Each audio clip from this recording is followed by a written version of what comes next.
Hey, what's up, 180 Fit? Let's talk about identify your food feelings. And a feeling is an emotional state, um, disposition. Your emotions are the part of your conscious, which involves feelings or sensibility. And that's why Webster's New Riverside University Dictionary, just so you know, that's where I got the definition.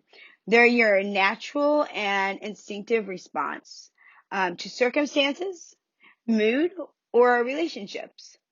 Currently, there is no scientific consensus on one all-encompassing, always correct definition of our emotions. We just know that they exist. They inform our decisions and can affect our circumstances by toggling our moods and our feelings. And this is something that I ask you to really be brutally honest with yourself today. This can be a difficult one, but it's something that really bring you great strides if you are struggle with your weight or anything like that. So emotions versus feelings. The difference between feelings and emotions is a small one, and it can be best described by using joy and happiness as an example. Happiness, right, is a feeling derived from a specific situation you might be in. So it can occur in a vacuum or be the consequence of a collective set of circumstances ultimately. Joy, on the other hand, is an emotion. It involves a cognitive choice and is a consequence of collective circumstances. Joy does not exist in a vacuum. Like happiness, feelings are event driven. You can have an underlying emotional sensation of joy and wake up with a migraine, right? On the day you are supposed to start on a large project. In this situation, your emotional gauge, right, is at joy because what you do, right, you love for a living. In contrast, but not contradiction, your feeling, God, is at pain and stress because you have a lot of work to do and a migraine to push through. Hopefully that helps you see the difference. So how does this apply to food and feelings, right, Jen? On some level, everything we do involves our emotions. There's a whole field which focuses on regulating emotions for this exact reason. How well you can regulate your emotions in a high pressure situation affects how you respond externally. Given the right set of circumstances, the incorrect or overactive response can cost you greatly. This is one area of interest to those of us who are looking to lose more than just a few vanity pounds, right, of extra weight. We know that our emotions and feelings affect our eating habits. The first place our minds and Google search engine tend to drift towards when emotions and feelings are brought up in the same context. So as food, dieting and weightless, right? Losing weight, and eating is emotional eating. So thanks to a lot of focus in this area, we know that the term emotional eating is often used to refer to eating food for the purpose of making yourself feel better. This implies that all emotional eating has a basis in depressive or negative feeling or underlying emotion which our body wants to lift up from. So it's well known and documented, may I put, that depressive feelings encourage us to reach for sugary snacks. And that's simply from Anger 2016, one of his publications. So emotional eating versus emotional food versus feelings. If we look at emotional eating and the documentation, the research out there, especially when it comes to feelings like all emotional response, eating has hormonal element, which is linked to our event-driven and situational feelings. So a broader And a more applicable definition of emotional eating can be outlined as eating or the desire to eat in response to an emotional need as opposed to a psychological one. Sometimes this form of eating provides a distraction, a break from boredom, or it is a body's way of changing our mood. Food for many of us has a cultural component, and we celebrate with food. We, you know, even commerciate with food, right? We join together and we eat food to survive. Unlike the first generations of our kind, however, we're not seeking out food simply to avoid death by starvation. So, many feelings will encourage us to seek food for different reasons even. So emotional eating isn't just about being depressed, low on self-esteem, or sad. Sometimes it's also about our situations. So the dependence that's dependent upon the feelings of like happiness, sadness, um, neutrality in a situation, fear, joy, bitterness, regret, even uncertainty, COVID-19. Any of these feelings can spark a desire to eat.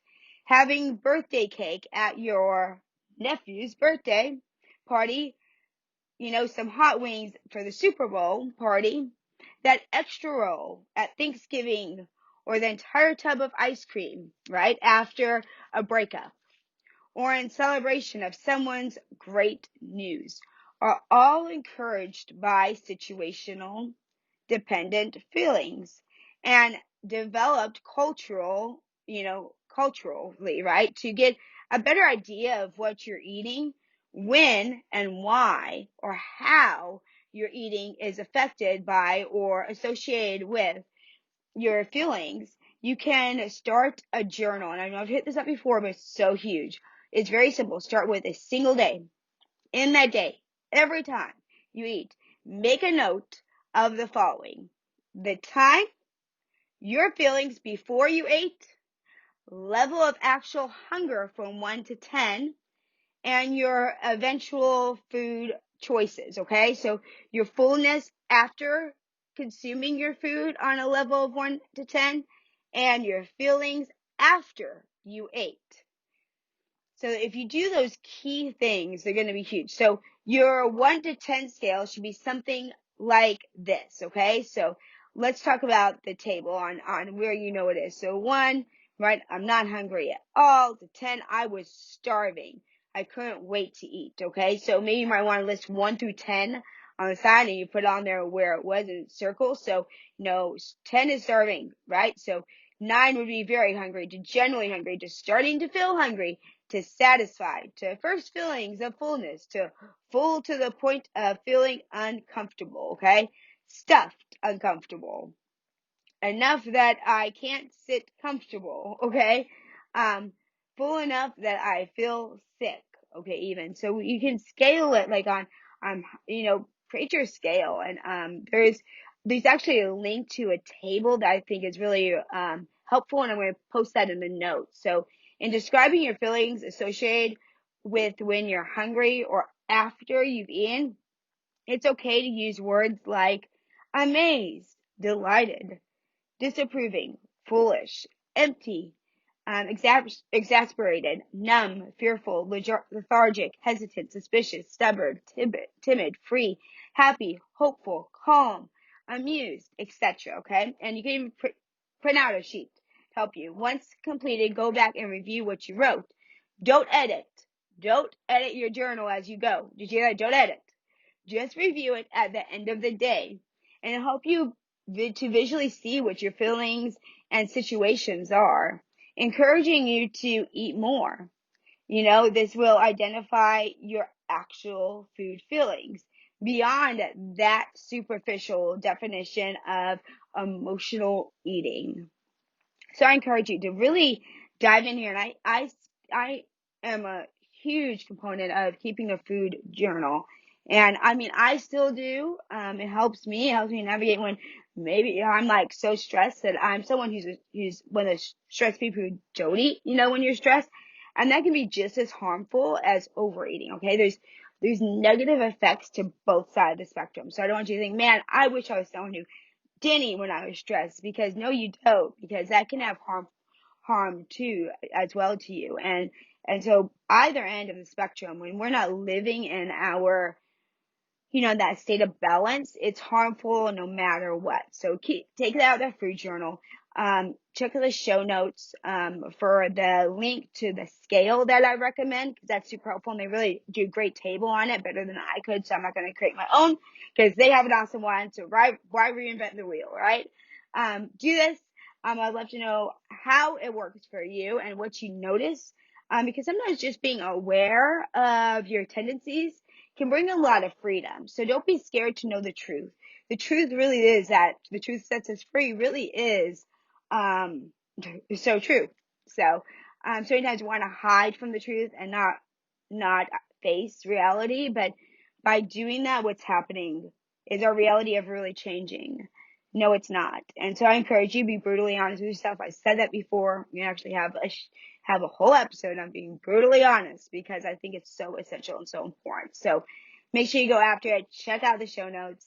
If we haven't met before, my name is Jen Plykin, your holistic empowerment coach, take you from places stuck to authentic thriving through personal training, group fitness, nutrition coaching, and life and transformation coaching, and things like this as episodes on my podcast, 180 Fit, and as well YouTube channel, GoJen 180 Fit. Make sure you like and subscribe and follow me wherever you are, if you're on one of my social media platforms, on this, so you know when I'm bringing you more relevant information to answer your questions. Truthfully, most of these things come from your questions and from things that I encounter daily when I'm working with people. And so, the food journal is something that I use with anyone I coach. I use personally, and I've seen great success with it.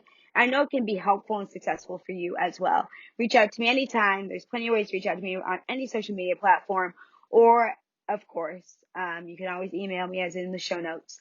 And don't forget to be brave, be kind, live authentically, and always shine. Remember, you're just one habit away. Thanks for listening or watching. Until next time, tribe.